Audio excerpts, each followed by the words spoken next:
le prophète Mohammed sallallahu alayhi wa sallam a dit: Allah est bon et il n'accepte que le bon.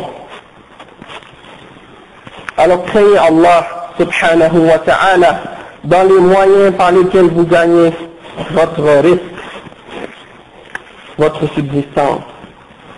Et ça inclut ne pas vendre ce qui est haram, que ce soit de l'alcool, des cigarettes, de la drogue, ou toute autre chose qui est haram, comme de la loterie. Et ça, c'est la plupart des choses qui sont vendues dans les magasins et dans les dépanneurs. Et certains musulmans, Allahul Musta'an, ils vendent ces choses-là. Faites attention au riba, car c'est parmi les choses les plus dangereuses. Et Allah subhanahu wa ta'ala a déclaré la guerre à celui qui rentre dans la question de riba. Prenez garde également aux mensonges dans les questions de transactions et de vente que vous faites. Ne pas mentir et ne pas tricher, ne pas faire de corruption, réchoix, ne pas voler les gens.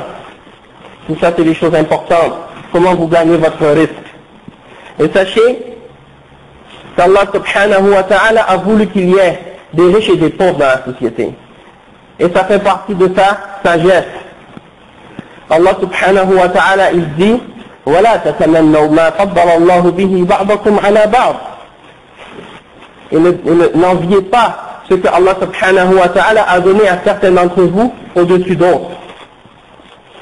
Donc Allah subhanahu wa ta'ala a fait qu'il y a des riches et il a fait qu'il y a des pauvres, et ça c'est pour une sagesse.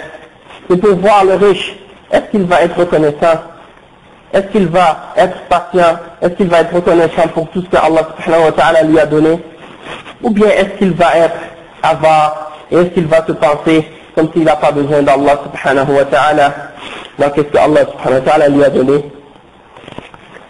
De même que le pauvre, Allah subhanahu wa ta'ala le teste pour voir est-ce qu'il va être patient, est-ce qu'il va être endurant, est-ce qu'il va se retenir de voler et de prendre le bien des autres. Donc c'est une sagesse d'Allah subhanahu wa ta'ala, et pour voir lequel va être reconnaissant, lequel va être patient. Et quand on réfléchit à ça, on voit que si Allah subhanahu wa ta'ala n'avait pas destiné comme ça qu'il y a des riches et des pauvres, il n'aurait pas pu tester et pour voir lequel d'entre vous est généreux et lequel d'entre vous est avare. Et donc c'est pas pour qu'il y ait une lutte entre les riches et les pauvres, et pour que les pauvres soient contre les riches, et pour que les riches soient contre les pauvres, et pour que les riches mangent le bien des pauvres, et pour que les pauvres prennent injustement le bien des riches. Donc c'est pas pour un groupe plus par rapport à un autre, comme certains groupes ou certaines personnes qui pensent que l'islam encourage plus la pauvreté que la richesse, ou bien d'autres qui pensent que l'islam encourage plus la richesse que la pauvreté. Eh bien Allah subhanahu wa ta'ala, il a prescrit des règles pour les deux. Et il a testé les deux groupes avec ce qui leur convient. Et la justice vient d'Allah subhanahu wa ta'ala, et Allah subhanahu wa ta'ala ne fait pas d'injustice envers personne.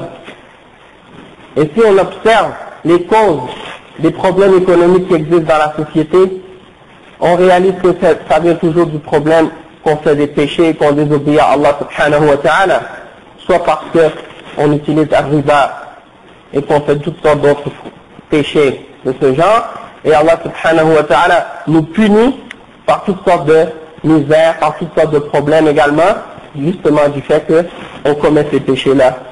Et Allah subhanahu wa ta'ala a légiféré la zakat pour que les riches de la Ummah donnent à ceux qui n'ont pas d'argent dans la société pour les aider. Et la zakat est de 4 catégories. Il y a la zakat sur l'argent, il y a la zakat sur le bétail, il y a la zakat sur les fruits et toutes ces choses-là, et il y a la zakat également sur les commerces. Donc dans l'islam, il y a ce système, il y a la zakat pour aider les pauvres, et il y a également les sadaqat, et il y a un nafaqa, que les gens qui ont des moyens doivent venir en aide aux membres de leur famille qui n'ont pas d'argent. Ce n'est pas une responsabilité qu'Allah subhanahu wa ta'ala a donnée à d'autres, mais aux proches de s'entraider entre eux. Ceux qui ont les moyens d'aider les pauvres, dans leur famille, ils doivent les aider. Et c'est pour ça que dans l'islam, il n'y a pas de taxe. Et c'est interdit au gouvernement dans l'islam de prendre des taxes sur la population. Ça fait partie de l'injustice. Ça fait partie de prendre l'argent injustement dans les mains des gens. Et c'est pour ça que ici, dans cette société, la plupart des choses est basée sur le haram. Le riba fait partie de la base du système. Et tout ce que Allah subhanahu wa ta'ala a interdit est halal. L'alcool, la cigarette, et toutes ces autres choses-là, le porc qui sont vendus. Prenez garde de ne pas travailler dans ces choses-là ou dans ces domaines-là, c'est toute chose qui est rattachée à ces choses-là. Hein? Parce que ça fait partie de s'encourager dans le haram. Donc l'islam est là encouragé à sadaqa, et il a encouragé également le fait de s'entraider.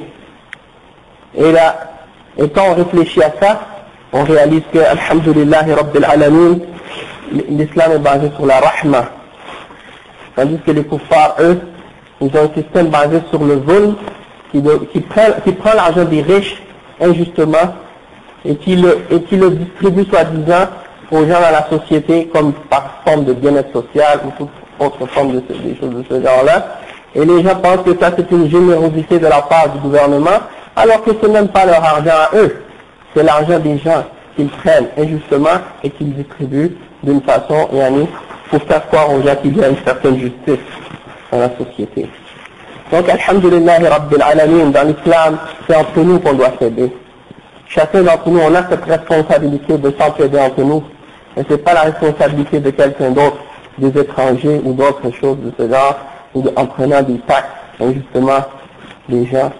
Mais c'est en retournant aux règles de l'islam. Et Allah subhanahu wa ta'ala, il nous punit par tous les problèmes qu'on a actuellement, parce qu'on s'est détourné de l'application de sa religion, de l'application des règles de sa religion.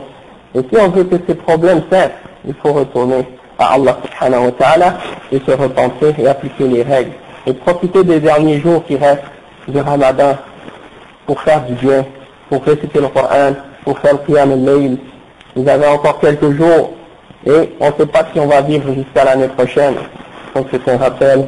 أقول قولي هذا وأستغفر الله لي ولكم فاستغفروه إنه هو الغفور الرحيم. La semaine passée, j'ai fait le khutbah en français plus court et il y a des textes qui sont pleins. Aujourd'hui, on n'a pas assez eu de rappel. Cette semaine, j'ai un peu rajouté. Donc une semaine, j'ajoute une semaine, je fais moins pour faire plaisir, Inch'Allah, à tout le monde. أقول قولي هذا وأستغفر الله لي ولكم فاستغفروه. قوموا إلى صلاتكم.